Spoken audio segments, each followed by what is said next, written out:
Versus Battle League, Hantungan 4. Nandito pa rin kami sa Glitch Bar sa Paranaque. Pang-5 laban ng gabi. Mag-ingay tayo para sa parating na laban natin. Siyempre, gusto ko magpasalamat sa Glitch Bar. Maraming salamat kaya paring March and Juan sa Index Salon. Maraming salamat sa Crown Manila, Zypher Philippines, siyempre. Kay paring Victor, Pastry Vapors, Ian Angeles, Badu Boutique, kay Christina Kaaway. Maraming salamat sa Hypebeat, siyempre sa Real Jokes, sa Branded, sa Blacksmith Jewelry, maraming salamat sa Yo Productions, maraming salamat sa inyo. Eto, laban to sa kanan, galing pa ng Pasig, mag-ingay para kay James Overman. Yeah! It's motherfucking over. Sa kaliwa naman, galing pa ng Pampanga, mag-ingay para kay Ultimate. Yeah! It's a motherfucking joke. Yan, medyo na-risket tong battle na to. Ilang beses natin siya nausog. Ngayon natuloy dito sa Hantungan 4. Nag-cointos kami, nanalo si Ultimate. Pinili niya mauna si James Overman. Unang banat kay James. Pakinggan natin. Yes, bro. 3 taon yun ang gustong mangyari to. Simula nung nag-viral mga bara ko sa kilala na grupo Sangganot, nakapalibot na panatiko kahit huwag na natin pangalanan, no? Ilang makatang aktivista siya, nakita niya sarili niya sa puso't isip na ginamit sa pagkatan nito. Nagalok siya ng tulong sa karera ko kahit payo man lang, mapabattle man yan, then tataranan. Kaya nga na sinabi mo. Grabe no. Lakas loob talaga ng mga pangit sabihin magkamukha kayo. No bitch. Listen, Kevin mo kang feeling. Kita mo lang ata 2 tala, samantala may kalawakan pa rin nakapaligid. Sa bigat ba ito ng tinitira mo, sa ligaw ng panaginip? Mas kailan sa 2 man ang sanheto magsisilbi na tagagising, simple nagpo-project ka lang sa taas ng tingin mo sa sarili. Sa bilis nung magpadilim ng paningin, ako'y nagmadali magpatahimik. Tanga nung nagtangka ka maging alay sa akin, di tayo parehas na naisip. Alam ko wala naman talagang kasalanan yung para sentensya ng kitil. Kaso mula pa nung lumang tipan ang pinapaborang sakripisyo yung malinis. So ngayon nangyari na siguro naman, sinigurado mo malinis. Alam mo balik yung classic mo na slogan mula pa ng battle mo kay Sequence, yung charge to experience. Saksak mo sa isip mo, panapasubo lang, ako ang hari ng tugma, I'll charge it to experience. Classic yung narratings. Pero talaga nga naman nagka-differensya ng baterya sa loob ng Tony Parts. Kaya pansin yung lumulobot, nalulobot, madalas subos agad ang bars, malamang kumuta na sa charge. Buti nilapag nyo sa taga-salvage na ilako na to for parts! Kaso made in China eh, so Kevin, check mo sa Reddit. Pinagod mo na lahat ng tinatawag ka dating Lodi Cakes. Ano ba naman, bawat post-battle interview, sinachannel mo lagi ay Glory Gate. Na-master mo na yung I'm sorry face. Yung karera mo bumagay na lang sa boses mo hanggang ngayon inaantay ang magkaroon ng bass. Ang dami ng entabladong natungtungan, di pa rin nalalagpasan ng awkward stage. Ginagapan na lang mala solid snake. Talaga wala, what the fuck? Ginagapan na lang mala solid snake. Nabigyan ako ng second chance.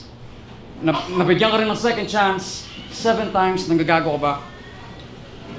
Kung kailan matagal-tagal mo nang inaaral, lumala yung asal tanga, tapos mag-aasta ka may karapatang mangarang, nanggagago ka ba? Super rookie ng ina ka. Parang awa mo na. Hindi ka na nga gumagaling, mga hawa ka pa. Pero salamat na rin sa maling halimbawa at naging kapaki-pakinabang ka na. Obra.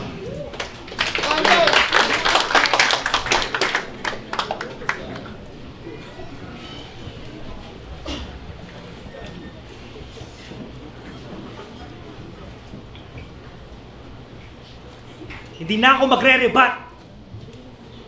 Pagkat lyrical na ang tadhana.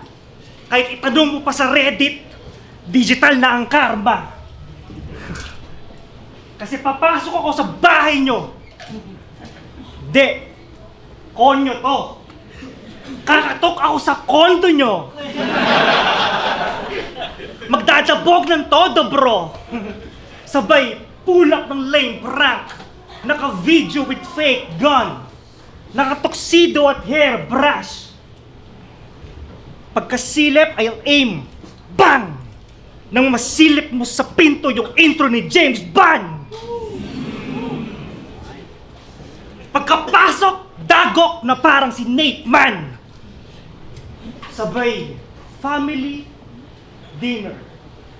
Ipi-play ko sa harap yung debut mong wak.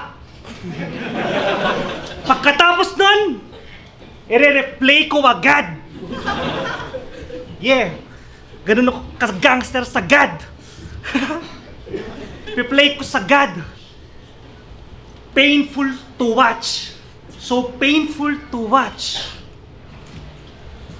Shameful sa yung dad. Tangina, sabi niya, disgraceful anak. Mama can't save you from that. Kaya, thank you kay God. Grateful I'm not. James Oberman. Siya daw ay isang journalist.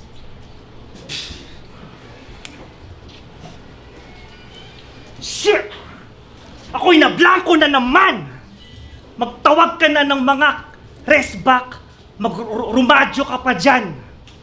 Huling feature niya sa news, obituaryo malamang. Wala nang bag, ijajaryo ka na lang. Kasi isa kang journalist, pero tatahimik to ngayon.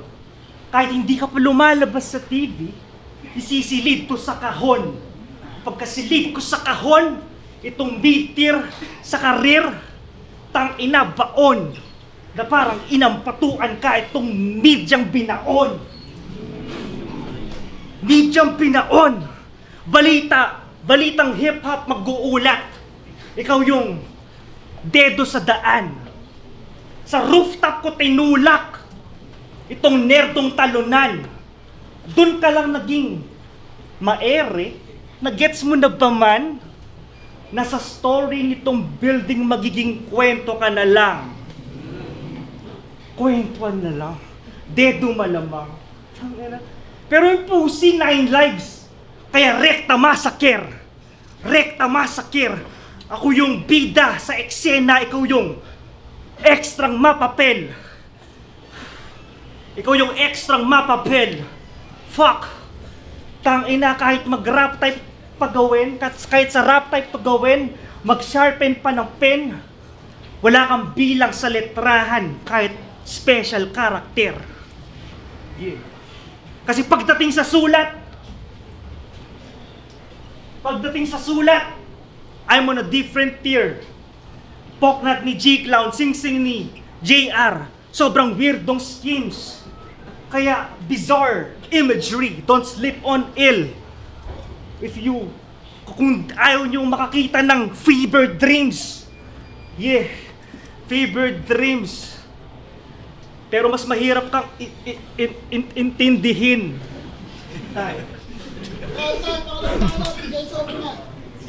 Okay, di naman secret. Para klaro yung sulat, kailangan tignan ng maigi. And I swear, hindi ako dyslexic, pero nung binabasa ko si Ultimate, maliit tite, o kung di man at least yung kakibat na energy. Non-verbal cues ng kaklase mo nagtae accidentally. Verbal cues ng tropa mong di nasikaso parentally. Il ka nga, mentally. Dito yung unang pagdamay sa mga trauma niya at wala akong ideyang pagurin. Nakakaawa lang.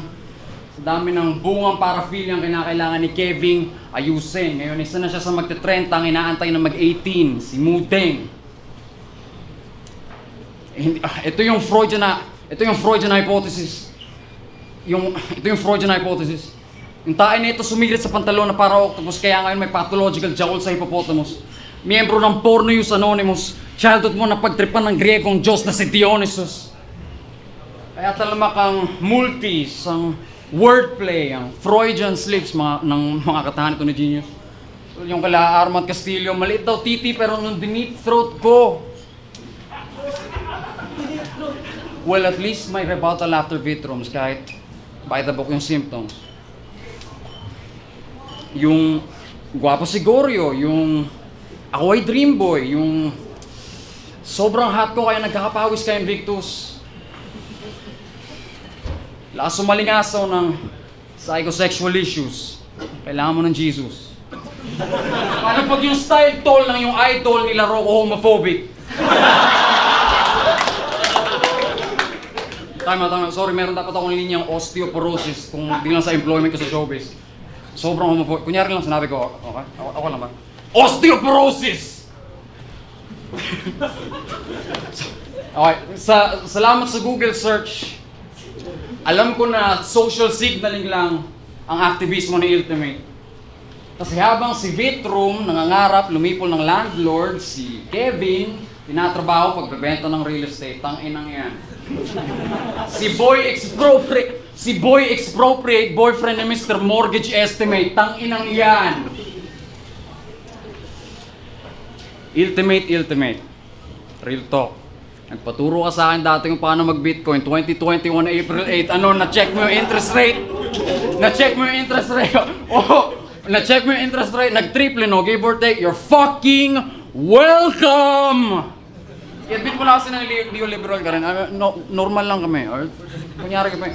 Yung Bitcoin, tol, ilang porsyento ng sweldo mo ini-input doon? At alam ba ni Vitrum yun? Freudian analysis para kay Ilty, motherfucking mate, no sakto yung shit. Dating nagsusot ng white na ginagawang brown, ngayon nagpapaka-red para makadali ng pink. Think! Halatang napipilit na mag-spit, nagpapadala sa peer pressure na beat, matagal ka na nga sa pagpapaka-beats.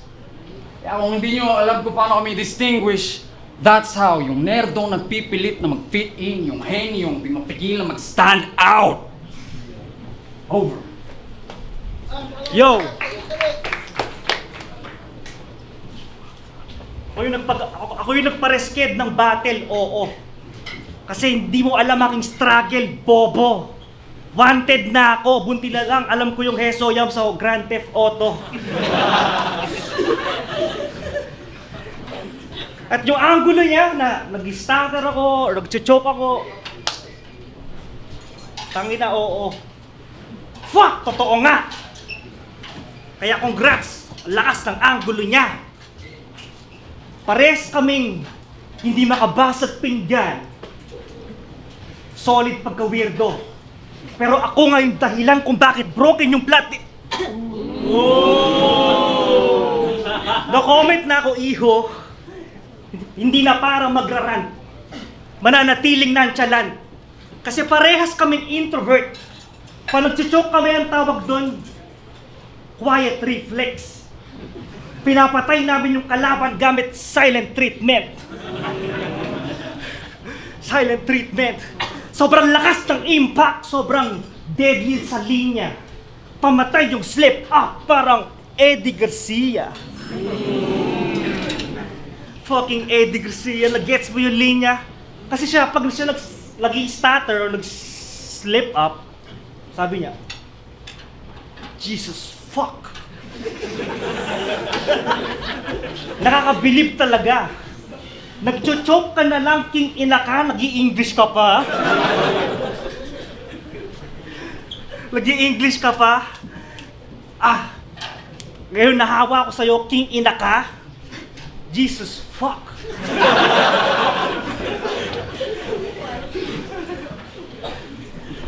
Kaya kapag sinasabi na expert ka sa mga Filipino movies, wag maniwala. Isa kang filler, Brad, ni hindi mo nga ma-finish pag walang English sub. Pero yung mga raps niya about pagiging makabayan, yung mga tema na kanyang mga memang tracks. Pero pag in-exam nyo yung head niyan, stuck na mga Americans, parang Vietnam trap. Diba? Isa kang westernized boy. Nasa foreigner na Willie. Sana sumikat ka. Tapos ma-discover ka ni Didi. Pag na-discover ka ni Didi, tangina ka diri. Kasi nakita ko sa social media niya, tangina, puno ng mga first world problems. Punyeta, ano to? Mag-call center ka na, bro. Pwede yun sa'yo kasi sanay ka problemahin yung problema ng kano. Tinitira mo pa pagiging aktivista ko? Mas ngayong gabi, ako yung magpapakakapitalista, bro. Mga apak ng matindi. Kaso paano kita ma-exploit kung wala kang silbi? Pati trabaho ko sa Golf Rage, dinadamay mo, puki ng ina ka. Tangina. Para kang old sheep na nakipag-conflict sa Wolf on Wall Street. Isa pang kaburgisan mong talk shit, ang pasin kita ng golf stick. Time. Pag nanonood ako ng mga battles nilang Zeta, naaalala ko yung median IQ ng China. 104, sa atin ay 81. Grabing statistic yan, nagtutunog racist. Pero pag pinanonood kita, naalala kong case-to-case basis.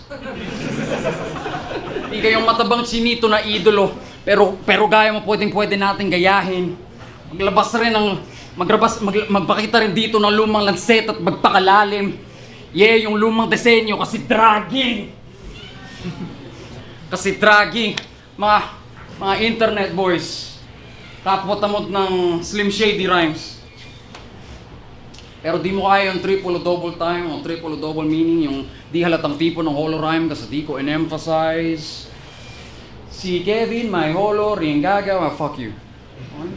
Titati, lalapit yung Krabby Patty. Kinain ka lang ni Patrick. Fuck, naging wordplay pa rin wordplay mongoloid. Kinain ka rin ni Patrick.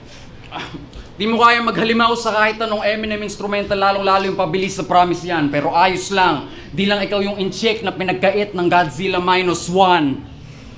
International box office bars. Di lang ikaw yung in-check na pinagkait ng Godzilla -1. Mga bombs Baghdad. Ilabas bagpipes. Ba't yung rap type god tinapat sa rap god type? Pero mahilig ka rin umanggulo sa Facebook profile nung proud pa sa jawline at inukit mo na pangalan mo bilang rapper of all time. Auf Wiedersehen, Fraulein.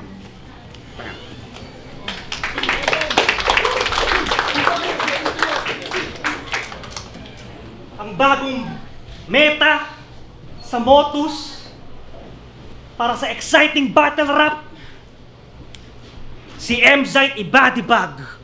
Si Emzite. Subok na to ni Casper.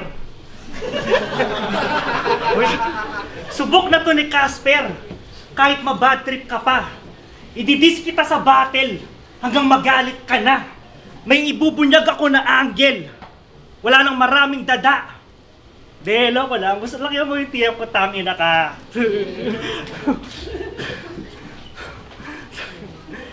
Pero speaking of, wala pa ako sa liga na to. Babanggit na ako nila Tonzi, Grim, Class G, Meracha 3rd D. Pakiramdam ko tuloy ako yung most requested MC. Pangalan ko palaging pending. Kaya hindi to invitation 8 ng motherfucking guesting. Kaya ako na parito ang lakas ng manifesting. Lakas ng manifesting, na testing. Kasi ako yung hypothetical battle nila, Class G at 3rd D. Sobrang lakas, pare. Ako ba yung idol nyo? Hindi na para sagutin yung mga hamon nyo. Pero ibig sabihin lang nun, yung pangalan ko naging factor to kung bakit nasa flip top ngayon, 2 champion nyo. Balik tayo sa gagong to. Mamanmanan, kutong man, sa daan, kahit na chasing pavements. I'll put this man down na parang failed engagement. Pasensya na, tao lang, na parang Marlon P. And I just killed a man with Bohemian Rhapsody. At ang James ay biblical. Kaya I'll send him straight to Heaven's Gate. Sobrang soft. Gusto ka nang protektahan ni 7K. Sobrang soft. Mas soft ka pa sa tawagan dun sa NBA. Kaya flop na naman yung James na parang LBJ. Kaya tapos na tayo sa James at Man. Game over screen. Scorpion hook. Get over here. Finishing move. Flamethrower killed. Kaya pasensya na Emzite kung nagpaapoy ako. Kalaban ko ngayon, abong-abo. Putang ina mo. Pero nandyan si Ever Ready. Bagong tropa to. If ever ready kang damayan sa mga trauma mo, sunog tayo.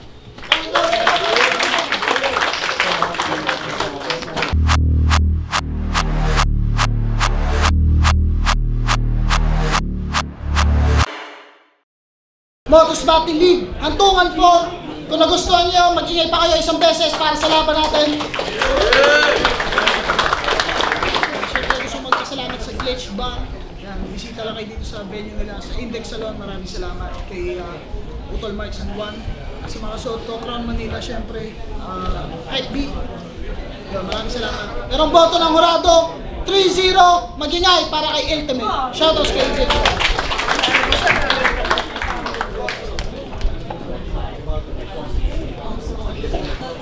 Yo, Slack 1, binoto ko si Ultimate, round 1, round 3. So kung pag-usapan na mas natrip ang pyesa, mas natrip ako kay James Overman 2 and 3 ang problema. Yung round 3 ni James Overman medyo nabitin ako, sobrang nabitin ako. Pero trip na trip ko talaga ang problema, kung kuntusan, hindi siya pwede manalo doon. So sa round 2 naman, ayun yung binigay ko kay James Overman kasi trip na trip ko yung round 2 niya, nagkaroon na siya ng presensya, nakakapag-spit na siya ng may conviction. So binigay ko round 2 sa kanya. Round 1 naman binigay ko din kay Ultimate. So 1 and 3 Ultimate. 7-8 ako binoto ko si Ultimate, pero ano lang naman, round 1, round 2. Bali round 3 lang binoto si James Overman kasi nung round 3 parang nasimulan ni Ultimate ng hindi naman rekta agad kay James Overman. So kailangan pa maghintay para rumekta sa kalaban. Tapos hindi naman ganun kabibigat yung mga naisip niya ng angle ng round 3. Hindi gaya ng 1 at 2 na parang ang ganda rin ng mga multi niya. Pero kay James Overman, hanga din ako sa mga napakita niya. Parang simula muna ko siya napanood, umana na siya. Nakukuha niya na. So yun. Pero Ultimate pa rin yung laban niya. Yung Casper, binoto ko si Ultimate round 1 para sa akin. Yung late kasi yung para sa akin late pay off yung mga setup ni James. Tas sa round 1 naman ni Ultimate may mga sapak agad. Intro pa lang sa Reddit, tas nagtuloy-tuloy. Tas round 2 para sa akin yung pinakamalakas na round ni James Overman. Medyo wala rin siyang stutter doon. Tapos medyo, ayun siguro lamang lang ng konti si James doon. Tas round 3, ang ikli ng round ni kaya bilang ka nabitin ako. 1-3 Ultimate 2 James.